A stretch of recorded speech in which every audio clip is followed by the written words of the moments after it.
सरकार लाई है विद्यार्थियों के लिए डिजिटल लाइब्रेरी। बच्चों के उज्जवल भविष्य के लिए बिहार सरकार है सदा अग्रसर और तैयार। कक्षा 1 से कक्षा 12 तक की सभी पाठ्य पुस्तक पूरक सामग्री एवं वीडियो अब शिक्षा विभाग बिहार सरकार द्वारा विकसित पोर्टल पर है उपलब्ध।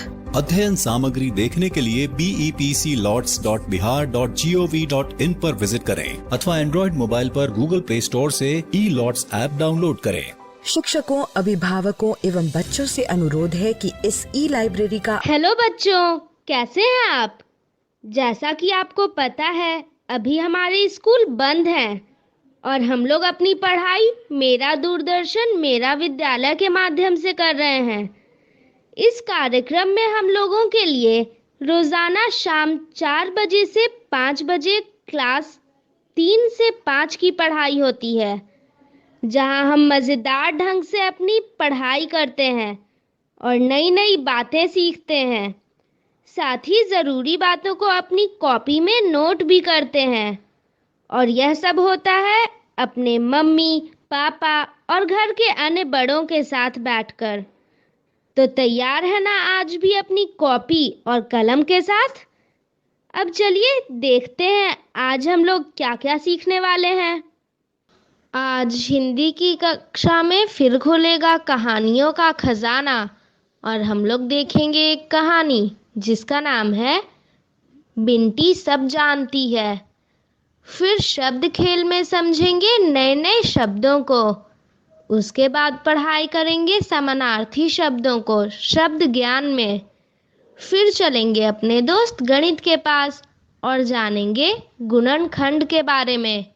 उसके बाद खेलेंगे एक खेल, कौन सा गुब्बारा बचेगा। फिर हल करेंगे गुणा पहेली को। उसके बाद पढ़ाई करेंगे अंग्रेजी की गुड हैबिट्स के साथ। और सबसे अंत में चलेंगे पटना का संजय गांधी जैविक उद्यान और देखेंगे जू शो। तो चलिए शुरू करते हैं आज की क्लास, थोड़ी सी मस्ती थोड़ी पढ़ाई के साथ।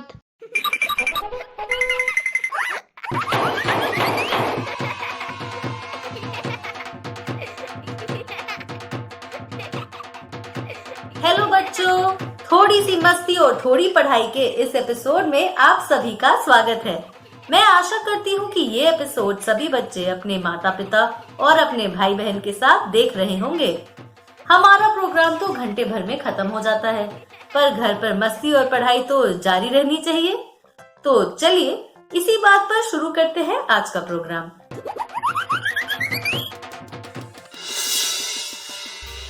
आज के प्रोग्राम में हम सबसे पहले सुनेंगे एक कहानी और फिर उस कहानी पर थोड़ी बातचीत होगी। उसके बाद हम खेलेंगे कुछ अक्षरों के खेल। तो आप सभी तैयार हैं ना? बिट्टू की काकी, आज कोई त्योहार है जो सुबह से ही सफाई करने लगी?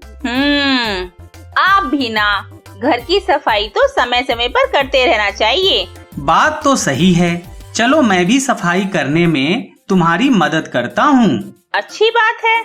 आप दोनों की बात सुनकर मैं भी आ गई। तुम तो चित्र बना रही थी। बिटिया, तुम तो जाकर चित्र बनाओ। वो तो बना लिया, अब मैं भी सफाई के साथ साथ घर सजाऊंगी। अरे रुको बिटिया, यह मटका तुमसे नहीं उठेगा। काका, ये देखिए रख दिया। यह क्या कर रही हो? इतनी बड़ी चादर तुम नहीं बिछा सकती हो। काकी आप करने तो दीजिए। ये बिछा दिया। बिटिया, तुम तो बिंटी की तरह कर रही हो। फिर एक कहानी। काका सुना दीजिए, काकी समझ जाएंगी। मतलब तुमको कहानी के बारे में पता है, इसीलिए तो बोल रही है। मुझे कहानी के बारे में कुछ भी पता नहीं है, पर जब मैं किसी बात को मानती या नहीं मानती हूँ तो आप मुझे समझाने के लिए कहानी जरूर सुनाते हैं। और वह कहानी उससे जुड़ी होती है। बिल्कुल काकी। फिर सुनते हैं।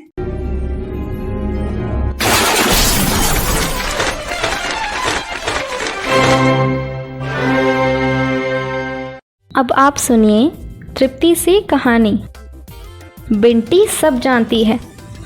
लेखन ऋचा झा, चित्रांकन कल्याणी नारावने, अनुवाद सुमन बाजपेयी, प्रकाशन प्रथम बुक्स।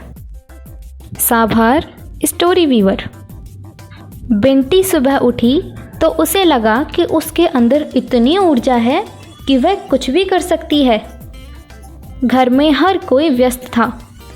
बिंटी भी कुछ करना चाहती थी। बिंटी रुको, तुम्हें चोट लग जाएगी, पापा ने कहा।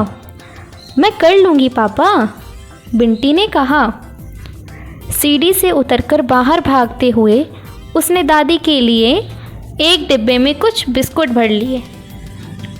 मैं ऊपर का हिस्सा साफ कर देती हूँ, बिंटी ने कहा। दीदी बोली, बिंटी रुको, तुम गिर जाओगी। दीदी मैं नहीं गिरूंगी, उसने कार चमका दी। इतना वे पहले कभी नहीं चमकी थी। उन सभी को कहीं जाना था।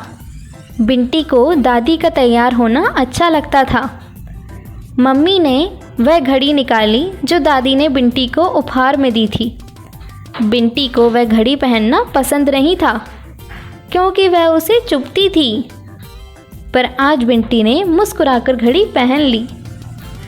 वह घर से निकलने ही वाले थे कि तभी धूली आंटी, पूरन अंकल और पिंकू आ पहुँचे। बिंटी जानती है कि आंटी क्या करेंगी। वे बिंटी के गालों को पकड़कर खींचेंगी। आज बिंटी ऐसा होने नहीं देगी। बिंटी आंटी के हाथों से बस छूटी ही थी कि उसने देखा कि पिंकू के हाथों में बोरो है। मुझे मेरा बोरो वापस करो, बिंटी ने कहा। बिंटी, पिंकू को भी उससे खेलने दो, मिलजुल कर खेलना चाहिए, पापा बोले। सभी उससे यही कहते थे, लेकिन कोई नहीं जानता था कि पिंकू खिलौनों को कैसे तोड़ता मरोड़ता है। पिंकू ने पिछली बार बोरो की आंख को चोट पहुंचाई थी, बिंटी ने कहा। पिंकू ने कसकर बोरो को पकड़ लिया। मेरा बोरो मुझे वापस दो, बिंटी गरजी। बोरो को बिंटी की गोद में लौटकर चैन मिला। मम्मी ने कहा कि उन्हें देर हो रही है। सभी ने धूली आंटी, पूरन अंकल और पिंकू से विदा ली और वे घर से निकल पड़े। बिंटी ने कभी इतने सारे लोगों को एक साथ नहीं देखा था। दादी सबसे ज़्यादा अच्छी लग रही थी। दादी ने उस साल इस कॉलेज में पढ़ने का निर्णय लिया था जब वह 70 वर्ष की हुई थी। मम्मी कहती हैं उस समय तो बिंटी ठीक से चल भी नहीं पाती थी। अब दादी ने कॉलेज की 3 साल की पढ़ाई पूरी कर ली थी। उन्होंने इसके लिए बहुत मेहनत की थी। दादी को जब मेडल मिला तो हर किसी ने उनके लिए ताली बजाई। बिंटी ने सबसे तेज ताली बजाई। बिंटी ने दादी के लिए एक बढ़िया सा केक चुना। बिंटी रुको, तुम इसे गिरा दोगी, मम्मी बोली। नहीं मम्मी, मैं नहीं गिराऊंगी, बिंटी ने कहा। अरे अरे, केक का टुकड़ा दादी की साड़ी पर गिर गया। देखो तुमने क्या कर दिया बिंटी, तुम सुनती नहीं हो किसी की, दादी बोली। वह केवल एक टुकड़ा था, बिंटी ने कहा। इधर देखो दादी। अब की बार बिंटी ने धीरे से केक का एक टुकड़ा निकाला और दादी को खिलाया। मेरी प्यारी बिंटी, उसे मालूम है कि उसे क्या करना है, दादी ने कहा और उसे जोर से गले लगा लिया।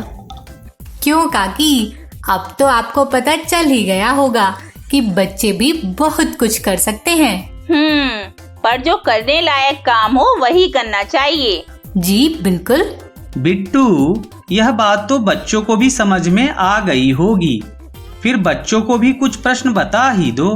बिल्कुल काका। बच्चों, आप भी कुछ प्रश्नों पर घर के सदस्यों के साथ चर्चा कीजिए। पहला प्रश्न है, घर के लोग क्यों व्यस्त थे? दूसरा प्रश्न है, बिंटी घर का काम क्यों करने लगी थी? तीसरा प्रश्न है, बिंटी पिंकू से बोरो क्यों लेना चाहती थी? चौथा प्रश्न है, दादी ने 70 साल की उम्र में पढ़ाई क्यों की होगी? और आखिरी प्रश्न है, आपको घर के कौन कौन से काम करने में मजा आता है? ये लिखिए। कहानी भी सुन ली और बच्चों के लिए प्रश्न पर भी बात हो गई। अब कुछ और होगा? जरूर होगा, जो होता आया है वही होगा। फिर से तुम दोनों मुझे बातों में उलझा रही हो। उलझा कोई नहीं रहा है, समझदार व्यक्ति को इशारों से समझाया जा रहा है। क्यों काका, आप तो समझ ही गए होंगे। समझ भी गया, अब आगे के लिए तैयार हो जाओ। हम तो तैयार हैं। फिर खेल खेलो।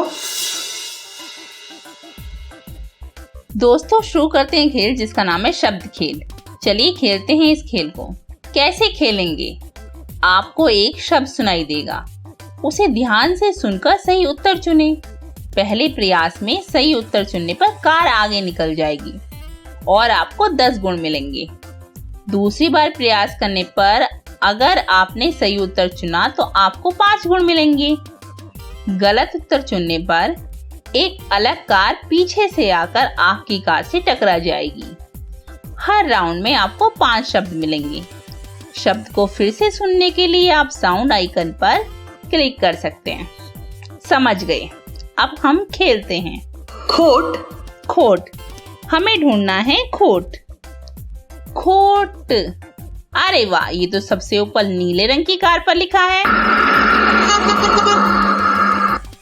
रंगा। रंगा लिखा है, रंगा लिखा है सबसे ऊपर नीले रंग की कार पर। दिशा। दिशा, गुशा, दिशा, दिशा लिखा है, ये है, और ये कार गई सबसे आगे। जाम। जाम, खाम, जाम, जाम लिखा है पीले रंग की कार पर सबसे नीचे।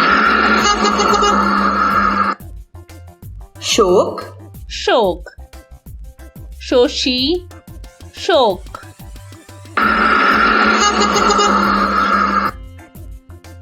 खेल हुआ समाप्त। फिर से इस खेल को खेलते हैं। नियम तो हम जानते हैं, तो हमें यह पढ़ने की जरूरत नहीं है। रग, हमें ढूंढना है रग। बच्चों, आप बताइए कि रग कहाँ लिखा है? क्या कहा? पीले रंग की कार पर सबसे नीचे लिखा है रग। बिल्कुल सही, और कार गई सबसे आगे। तंग। तंग, तंग, तंग लिखा है नीले रंग की कार पर। मैदा। मैदा कहाँ लिखा हुआ है बच्चों? मैदा, जल्दी से बताइए। मैदा लिखा है पीले रंग की कार पर। बिल्कुल सही बताया आपने। गोटा। गोटा, कहाँ लिखा है गोटा? गोफे, यह रहा गोटा, मिल गया, और कार गई हमारी सबसे आगे। जाग। जाग, दोस्तों आप बताइए कि जाग कहाँ लिखा हुआ है? क्या कहा? नीले रंग की कार पर सबसे ऊपर लिखा है जाग।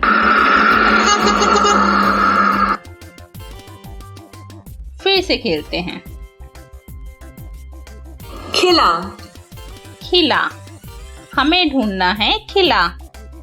ताला, खिला। लेक। लेक, यह लिखा है नीले रंग की कार पर लेक। गट।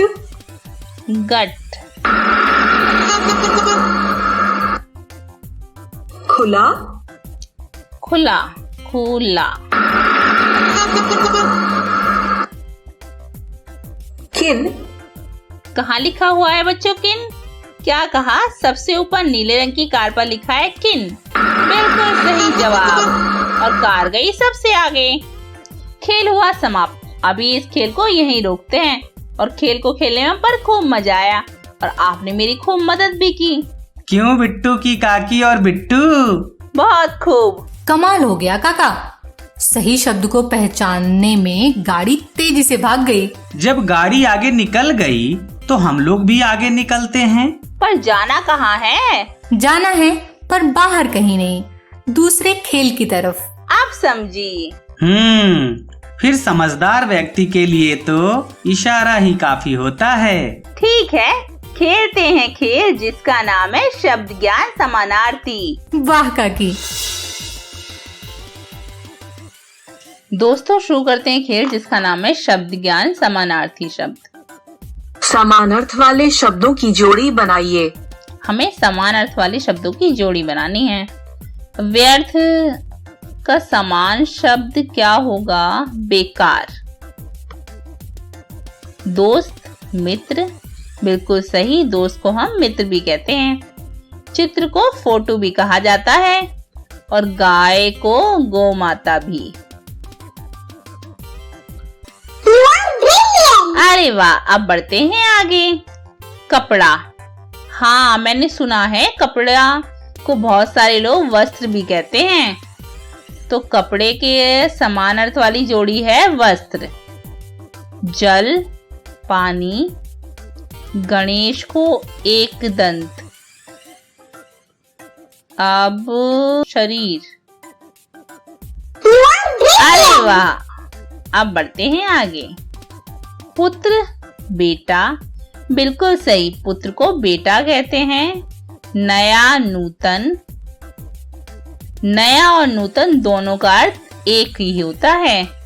भावना, इच्छा। पर्वत, पहाड़। अरे वाह, हमने तो सही बताया। धन। धन को हम दौलत भी कहते हैं। धन और दौलत दोनों का अर्थ एक ही होता है। दुनिया, संसार। दानव, दानव दैत्य। नेत्र, आंख।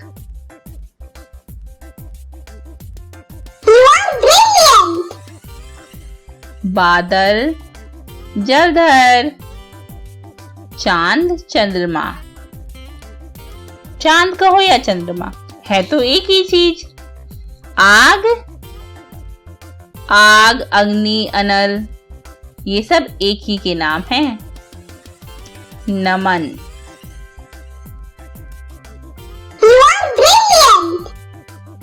खेल हुआ समाप्त। चलिए फिर से खेलते हैं। समान अर्थ वाले शब्दों की जोड़ी बनाइए। पवित्र। पवित्र का समान अर्थ क्या होगा? मित्र तो दोस्त का है। गाय का है ये है। अपमान, निरादर। निरादर, अपमान और निरादर दोनों का अर्थ एक होता है। पवित्र, किस्मत। पवित्र और किस्मत का अर्थ एक तो नहीं है, तो पक्का यहाँ आएगा ये है। अरे वाह, सूर्य, रवि। भावना, इच्छा। गांव, ग्राम। हाथ, हस्त। सोना। नदी को कहते हैं सरिता भी।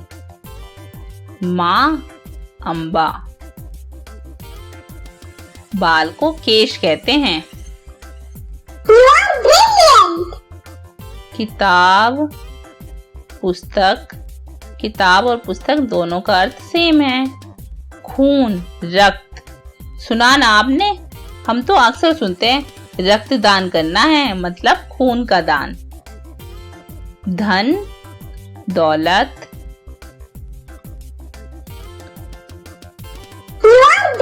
अरे वाह, आग, अनल, ये तो हमने अभी बताया था। निर्मल, स्वच्छ। द्वारपाल और पहरेदार दोनों का मतलब एक ही होता है। नैया, नाव। नैया और नाव एक ही होती है। हाथ, हस्त। अहंकार। अहंकार का क्या होगा? चलिए पहले और का देखते हैं। तीर, बाण। गांव, ग्राम। अहंकार का होगा तंगु। देखते हैं। Try again. तो इसका होगा ये है। अरे वाह। तलवार, नारी को हम कहते हैं स्त्री भी, किसान का है ये है, ओस्ट है इसका, तो तलवार का हुआ 80।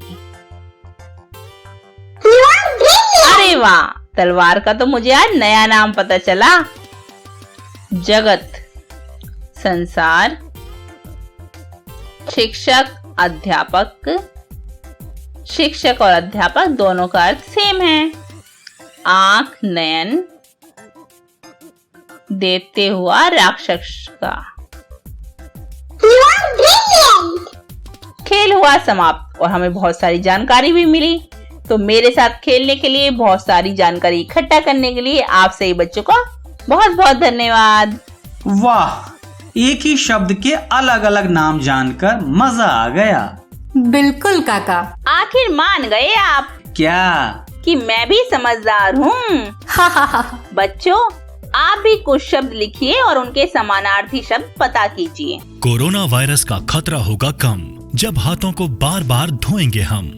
साथियों, जब आपके हाथ गंदे हों, खांसने और छींकने के बाद, किसी भी सतह या वस्तु को छूने के बाद, शौचालय के इस्तेमाल के बाद, खाना बनाने, परोसने, खाने से पहले और खाना खाने के बाद अपने हाथों को 20 सेकंड तक साबुन और पानी से अच्छी तरह धोएं। पानी को बर्बाद न करें। हाथों को साबुन से मलते समय पानी का नल बंद रखें। हाथ धोते समय आप हाथ धोने के चरणों का पालन करें। पहले हथेली से हथेली, फिर हथेलियों के पीछे, अंगुलियों के बीच में, अंगुलियों के पीछे, अंगूठे के तले पर और आखिर में अंगुली के नाखूनों को अच्छी तरह धोएं। यदि किसी को खांसी, बुखार या सांस लेने में तकलीफ जैसे लक्षण हैं या अधिक जानकारी चाहिए तो अपने नजदीकी सरकारी अस्पताल या सरकार के टोल फ्री नंबर 104 या 1075 पर संपर्क करें। बिहार सरकार और यूनिसेफ द्वारा जनहित में जारी। अच्छा, तो आप लोगों ने कहानी सुन ली, उस पर बातचीत भी की, ढेर सारे खेल भी खेल लिए। अब आगे क्या करने का इरादा है? आगे हम लोग कुछ जोड़, कुछ घटाओ, कुछ गुना, कुछ गिनती जैसा करेंगे। बिल्कुल सही, आगे हम गणित पढ़ेंगे। तो चलिए सीखते हैं गणित, खेल खेल में, हंसी मजाक में, थोड़ी सी मस्ती, थोड़ी पढ़ाई के साथ। हेलो बच्चों, समझते हैं गुणनखंड। तो एक उदाहरण से शुरुआत करेंगे। जैसे 21 है, तो 21 के गुणनखंड क्या होंगे? हमें पता है कि 3 का पहाड़ा अगर कितने बार पढ़ा जाए? 7 बार पढ़ा जाए, यानी 21 3 और 7 का गुणज है, क्योंकि 3 का गुणा 7 में करने पर 21 मिलता है, या 7 का गुणा 3 में करने पर 21 मिलता है। और एक और बात, 21 के गुणनखंड भी निकले। 21 के गुणनखंड हुए 3 और 7, क्योंकि 3 के पहाड़े में 7 बार में 21 है और 7 के पहाड़े में 3 बार में 21 है, इसलिए 21 के गुणनखंड 3 और 7 होंगे। अब एक और संख्या देखो, 30। किसका किस अंक में गुणा करने पर 30 मिलता है? तो सोचो पहाड़ा, 2 गुणा 3, 2 तिया 6 और 6 पंजे 30, यानी 30 2, 3 और 5 का गुणज है, क्योंकि 2 का 3 में और 3 का 5 में गुणा करने पर मिला 30। एक और बात, 30 के गुणनखंड यहाँ निकले 2, 3 और 5। कैसे? देखिए, 2 के पहाड़े में भी 30 आता है, 3 के पहाड़े में भी 30 और 5 के पहाड़े में भी, इसलिए 30 के गुणनखंड है 2, 3 और 5। तो हमने क्या समझा कि जब 2 या 2 से अधिक संख्याओं का गुणा करने पर गुणज प्राप्त होता है, तो प्रत्येक संख्या उस गुणज की गुणनखंड होती है। अब निकालते हैं गुणनखंड। किसी संख्या के सभी गुणनखंड कैसे ज्ञात करते हैं, चलिए देखते हैं। मान लो संख्या है 24, तो देखो 1 का पहाड़ा 24 में पढ़ते हैं, तो 24 और 2 का पहाड़ा 12 बार तब भी 24, और 24 किस तरह मिल जाता है?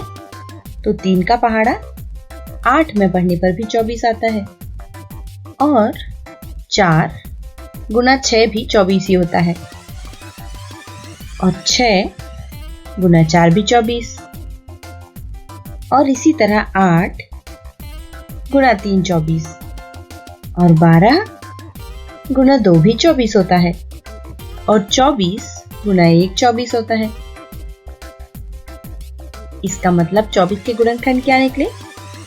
जिन जिन संख्याओं में 24 आया, यानी जिनके पहाड़े में 24 था, वे सभी 24 के गुणनखंड, जैसे 1 2 3 4 6 8 12 और 24। तो आप फिर से किसी संख्या के गुणनखंड ज्ञात करते हैं। इस बार हम करते हैं गुणनखंड ज्ञात 45 से। तो अब आपको पता ही है कि 1 का गुना 45 में करने पर 45 आता है, और 3 के पहाड़े में भी कितने बार में? 15 बार में 45। इसके अलावा 5 गुना 9 भी 45 होता है, और 9 गुना 5 भी, और 15 गुना 3 या 45 एकम 45। इसका मतलब है कौन से पहाड़े में मिला हमें? 1 3 5 9 15 और 45। इसलिए 45 के गुणनखंड 1 3 5 9 15 और 45 होंगे। तो अब आप समझ ही गए गुणनखंड कैसे निकालने हैं। तो चलो एक बार और अभ्यास करते हैं। 50। सबसे पहले तो 1 का पहाड़ा 50 बार, फिर 2 का पहाड़ा 25 बार, 5 का पहाड़ा 10 बार, और 10 का 5 बार, 25 का 2 बार, और 50 का 1 बार। तो इस तरह हमें मिले 50 के गुणनखंड 1 2 5 10 25 और 50। तो अब आप गुणनखंड निकालना सीख गए हैं। एक बार घर पर जरूर अभ्यास करें। फिर मिलते हैं। Bye bye.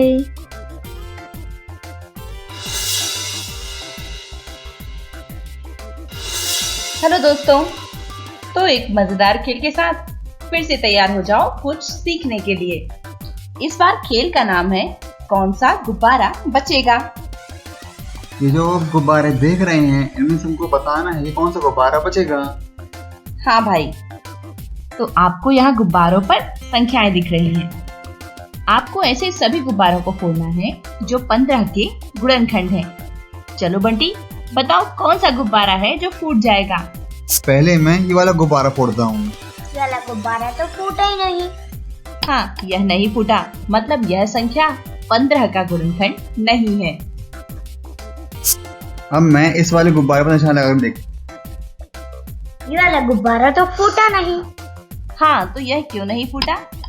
क्योंकि यह संख्या 15 का गुणनखंड नहीं है, यानी 4 15 का गुणनखंड नहीं है। चलो फिर से कोशिश करते हैं। अब ये वाले गुब्बारे को निशाना लगाते हैं। ये वाला गुब्बारा तो फूटा नहीं। हाँ, यह नहीं फूटा क्योंकि यह संख्या भी 15 का गुणनखंड नहीं है, यानी 8 15 का गुणनखंड नहीं है। फिर से कोशिश करते हैं। अब ये वाले गुब्बारे को निशाना बनाते हैं। ये वाला गुब्बारा तो फूटी नहीं, क्योंकि यह संख्या भी 15 का गुणनखंड नहीं है, इसलिए गुब्बारा नहीं फूटा। फिर से कोशिश करें। अब इस गुब्बारे को निशान लगाकर देखते हैं। ये वाला गुब्बारा तो फूटा नहीं। हाँ, 12 भी नहीं फूटा, मतलब यह संख्या भी 15 का गुणनखंड नहीं है। अब फिर से कोशिश करते हैं। इस वाले गुब्बारे को फोड़कर देखते हैं। ये वाला गुब्बारा तो फूट गया। हाँ, 3 15 का गुणनखंड है, इसलिए यह गुब्बारा फूटा। कैसे? देखिए, 3 के पहाड़े में 5 बार में 15 आता है, और 15 का 3 में भाग भी जाता है, इसलिए 3 15 का गुणनखंड है। चलो फिर से कोशिश करेंगे। इस बार 24 के गुणनखंड वाले सभी गुब्बारों को फोड़ना है। अब इस वाले गुब्बारे को फोड़ते हैं। ये वाला गुब्बारा तो फूटा ही नहीं, मतलब यह संख्या 24 का गुणनखंड नहीं है, फिर से कोशिश करें। अब ये वाला गुब्बारा फोड़ कर देखते हैं। 9, यह गुब्बारा भी फूटा नहीं। मतलब यह संख्या भी 24 का गुणनखंड नहीं है। फिर से कोशिश करें। अब ये वाला गुब्बारा फोड़ कर देखते हैं। ये वाला गुब्बारा तो फूट गया। हाँ, मतलब 4 24 का गुणनखंड है। देखो, 4 के पहाड़े में अगर 6 बार पहाड़ा पढ़ा जाता है तो 24 आता है, और 24 का भाग जब 4 से देते हैं तो हमें 6 मिल जाता है। मतलब हाँ, यह 24 का गुणनखंड है। अब दूसरा गुब्बारा निशाना लगाएंगे। अब ये वाला गुब्बारा फोड़ कर देखते हैं। ये वाला गुब्बारा तो फूटा ही नहीं। मतलब यह संख्या 24 का गुणनखंड नहीं है। यह तो हम पहले भी जान चुके। अब ये वाला गुब्बारा फोड़ कर देखते हैं। ये वाला गुब्बारा तो फूट गया। हाँ, यह तो फूट गया। मतलब 12 24 का गुणनखंड है। कैसे? देखिए, 24 12 के पहाड़े में 2 बार में आ जाता है, और 24 का 12 से भाग करने पर हमें 2 मिलता है। यानी भाग और गुणा दोनों में 24 12 से संबंधित है, इसलिए 12 24 का गुणनखंड है। ये वाला गुब्बारा फोड़ कर देखते हैं। ये वाला गुब्बारा तो फूट गया। हाँ, मतलब 8, यह 24 का गुणनखंड है। इसका मतलब 8 के पहाड़े में 3 बार में 24 आएगा, और 24 भागित 8 बराबर 3, यानी गुणा और भाग दोनों में 8 है। अब ये वाला गुब्बारा फोड़ कर देखते हैं। ये वाला गुब्बारा तो फूट गया।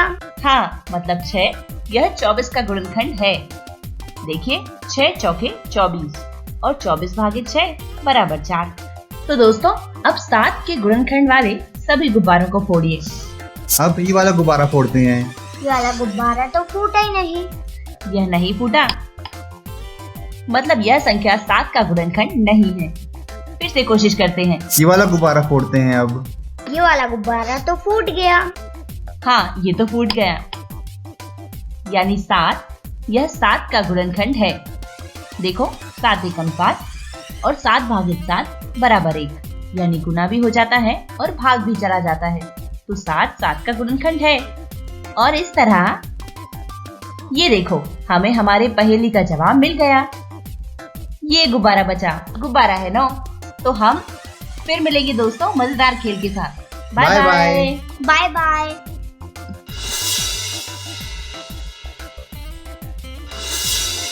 हेलो बच्चों, आइए हल करेंगे गुणा पहेली।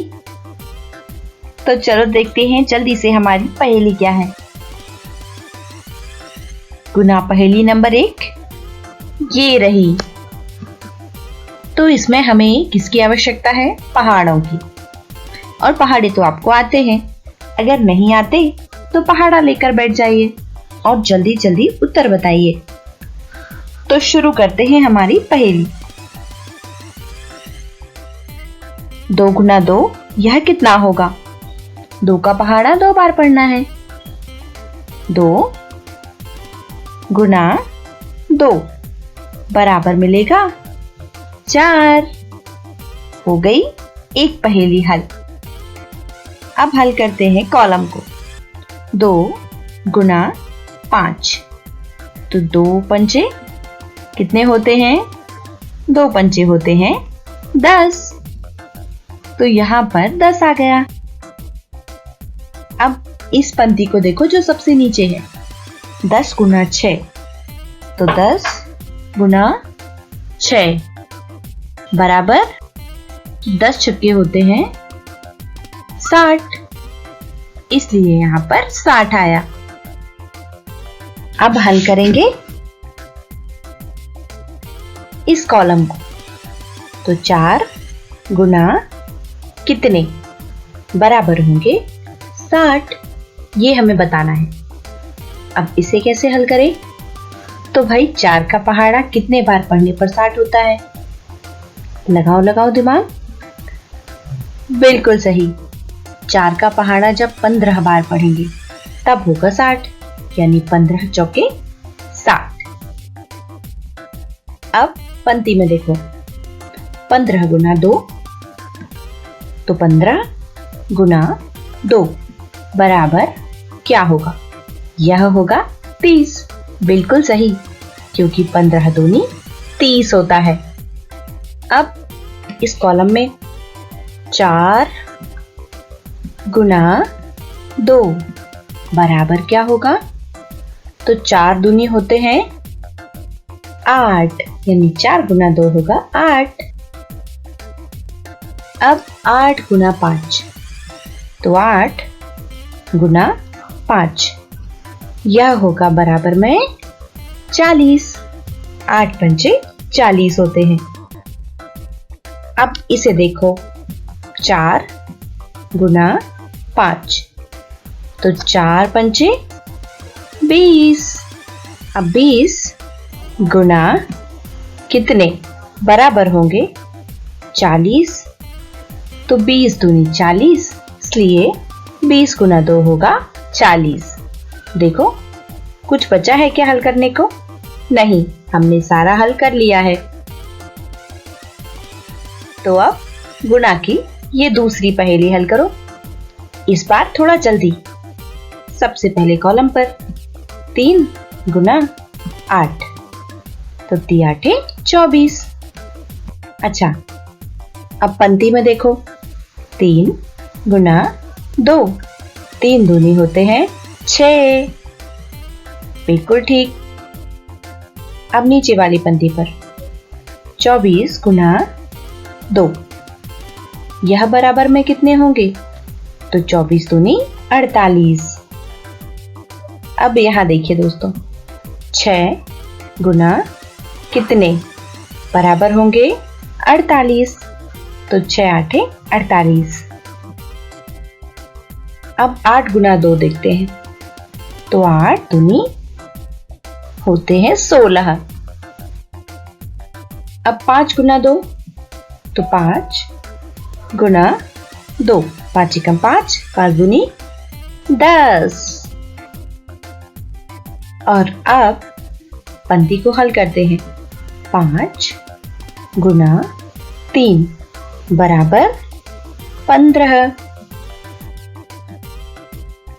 अब सबसे नीचे देखो, 10 गुना 3, तो 10 दिया होते हैं 30। और दोस्तों, अब ये आखिरी बचा, तो 15 गुना कितने बराबर होते हैं? 30। 15 एकम 15, 15 दूनी 30, इसलिए 2। इस तरह 15 गुना 2 बराबर 30। तो हमने हमारी दोनों पहेली हल कर ली। फिर मिलेंगे दोस्तों नई और मजेदार पहेली के साथ। पढ़ते रहिए, सीखते रहिए। Bye bye.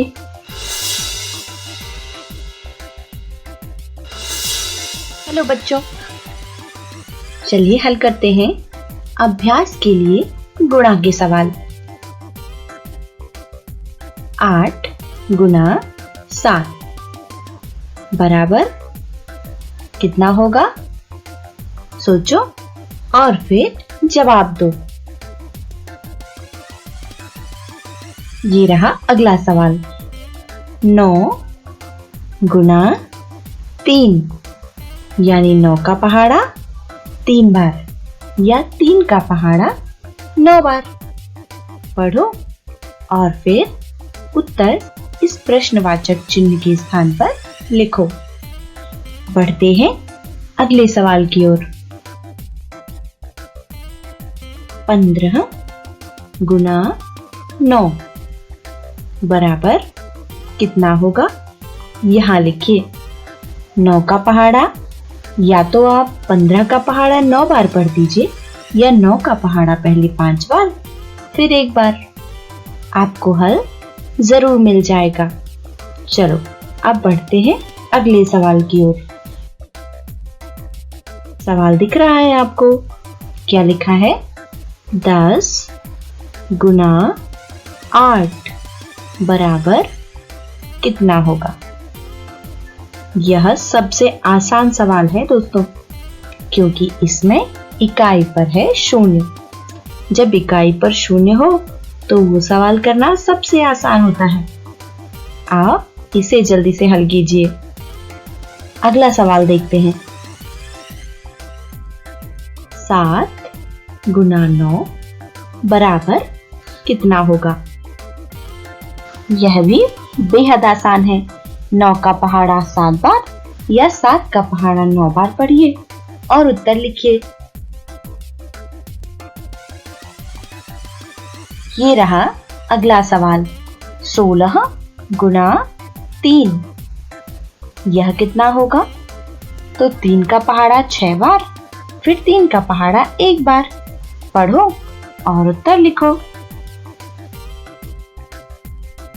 अगला सवाल है 12 गुना 2 बराबर कितने होंगे? तो 2 का पहाड़ा 2 बार और 1 बार पढ़ना है और जवाब आपको मिल जाएगा। 4 गुना 9 बराबर कितने होंगे? 9 को 4 बार पढ़िए या 4 को 9 बार, मिल जाएगा आपको जवाब। अगला सवाल है 13 गुना 2 बराबर कितने होंगे? तो 13 का पहाड़ा 2 बार या 2 का पहाड़ा पहले 3 बार फिर 1 बार। 8 गुना 5, यह कितना होगा? और आखिरी सवाल है कि 5 गुना 8 बराबर कितने होंगे? तो दोस्तों आप जल्दी जल्दी इनके हल निकालिए। हम फिर मिलेंगे। Bye bye.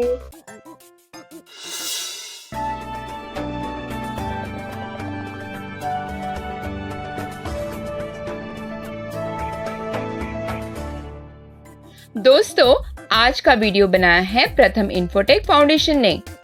इस वीडियो में हम गुड हैबिट्स यानी अच्छी आदतों के बारे में बात करेंगे। साथ ही कुछ अंग्रेजी वाक्य पढ़ना और बोलना सीखेंगे। Good habits. Children, today we are going to read about good habits. It's very important to maintain good habits. Let's see these pictures and read the sentences. I wake up in the morning. I brush my teeth. I do exercise. I take a bath. I comb my hair. I wash my hands. I take breakfast. I go to school. I read a book. Children, I hope you must be having these good habits. It keeps you healthy and disciplined. Children, let's discuss some more good habits. Pray regularly. Help person in need. Clean yourself after playing. Help your mother in kitchen. These things should be followed regularly. Goodbye.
तो बच्चों, जैसा कि मैंने पहले ही बताया था कि आज हम लोग शुरू करेंगे जू शो।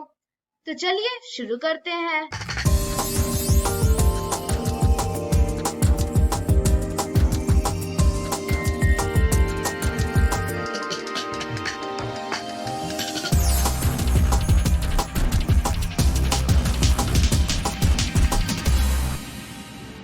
संजय गांधी जैविक उद्यान जू आउटरीच प्रोग्राम में आपका स्वागत है। आज हम जिस जानवर के एनक्लोजर के पास चलेंगे वो दुनिया के सबसे ज्यादा दिनों तक जीने वाले जानवरों में से एक है, लेकिन ये बेहद सुस्त होते हैं और धीमे चलते हैं। जी हाँ, आपने बिल्कुल सही पहचाना। हम बात कर रहे हैं कछुआ की। कछुआ जिनकी कहानियां हमने बचपन में कई बार अपने किताबों में पढ़ी है, लेकिन आज हम जानेंगे इनसे जुड़ी कुछ रोचक लेकिन महत्वपूर्ण बातें। कछुआ की पहचान इनके कवच से होती है जो बेहद मजबूत होता है। ये पैदाइशी होता है जो इनके पसलियों और नसों से जुड़ा होता है। ये कवच कछुए की शिकारी जानवरों से सुरक्षा करता है। कवच ऊपर से उभरा हुआ और नीचे से समतल होता है। खतरा महसूस होने पर कछुआ अपने सिर और पैर को सिकोड़कर कवच में छुप जाता है। कवच के ऊपरी भाग को कैरपेस और निचली भाग को प्लेस्टोन कहते हैं। कछुआ यानी टॉर्टोइस के 4 पैर होते हैं। इनकी चाल बहुत धीमी होती है, इतनी धीमी कि ये धरती के सबसे धीमे प्राणियों में से एक हैं। जो स्टार टॉर्टोइज हैं ये काफ़ी धीरे सुस्त जानवर हैं और काफ़ी धीरे चलते हैं। इनमें सेक्सुअल डाइमॉर्फिज्म पाया जाता है। जो इनकी फीमेल होती हैं वो बड़ी होती हैं मेल के तुलना में, और ये वेजिटेरियन होते हैं। ये अपना खाने में इन्हें सिर्फ फ्रूट्स और अलग अलग वैरायटी के वेजिटेबल्स, लीफी वेजिटेबल्स इत्यादि दिए जाते हैं। पटना जू में स्टार टॉर्टोइज जो रखे गए हैं काफ़ी अच्छे से ब्रीड कर रहे हैं। इनकी संख्या काफ़ी तेज़ी से बढ़ रही है। इनका जो स्टेटस है, कंजर्वेशन स्टेटस है, वो अपेंडिक्स 1 के स्पीसीज हैं साइटिस के, और इंडिया, पाकिस्तान, श्रीलंका इत्यादि में इनका डिस्ट्रीब्यूशन है, और ये ड्राई एरियाज में रहना पसंद करते हैं। इसके अलावा पटना जू में कुछ टर्टल की भी वैरायटी हैं जो मेनली गंगेटिक रिवर में पाए जाते हैं, गंगा में पाए जाते हैं, और जिसमें सॉफ्ट सेल टर्टल है। इसके अलावा स्पॉटेड टर्टल भी हैं और ब्लैक टर्टल इत्यादि मेन हैं, जिन्हें अलग अलग जगहों पर रखा गया है। इनके दांत नहीं होते हैं। भोजन को चबाने के लिए प्लेट जैसे हड्डी का पट होता है। इनकी 318 से भी ज्यादा जातियां धरती पर हैं। इनमें ज्यादातर प्रजातियां जल में रहती हैं और कुछ जमीन पर भी रहती है। साथ ही कुछ प्रजातियां ऐसी होती हैं जो जल और थल दोनों जगह रह सकती हैं। कछुआ अंडा देने वाला प्राणी है। मादा कछुआ एक बार में करीब 30 अंडे तक दे देती है। इनके बच्चों के निकलने का समय 90 से 120 दिनों का होता है। गर्म इलाकों में रहने वाले कछुओं का हल्का रंग होता है, जबकि ठंडे जगह रहने वाले कछुओं का रंग गहरा होता है।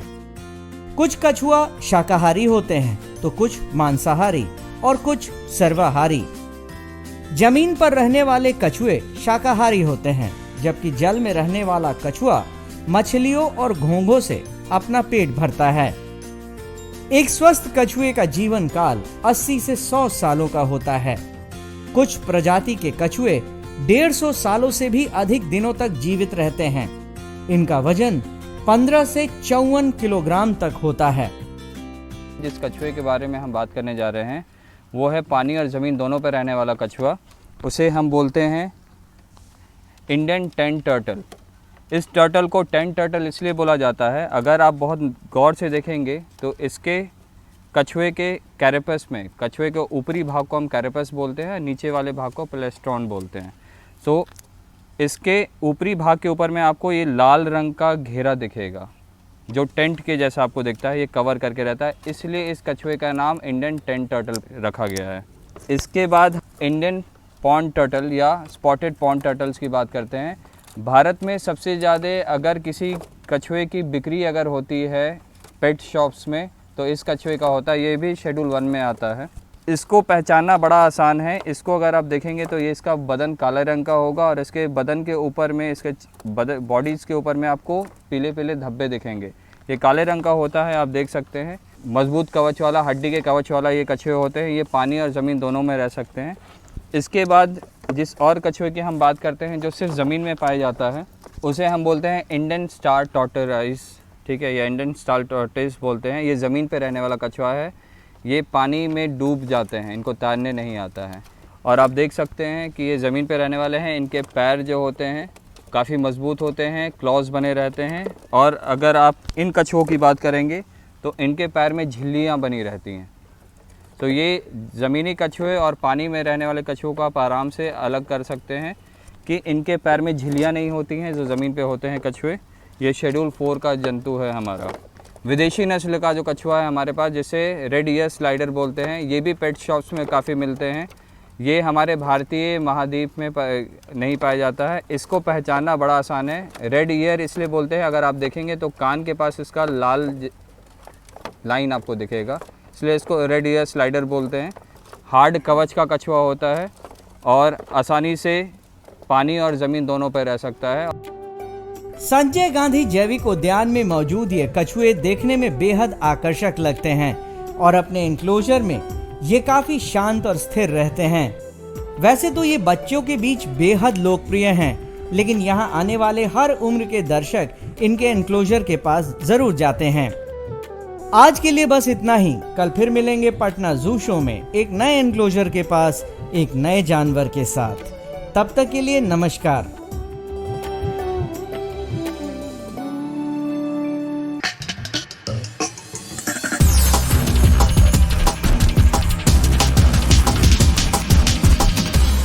तो आशा करती हूँ बच्चों आज के एपिसोड में आपने जरूर कुछ नया सीखा होगा। तो घर पर रहें, पढ़ते रहें, बढ़ते रहें। मिलते हैं अगले एपिसोड में। बाय बाय बच्चों।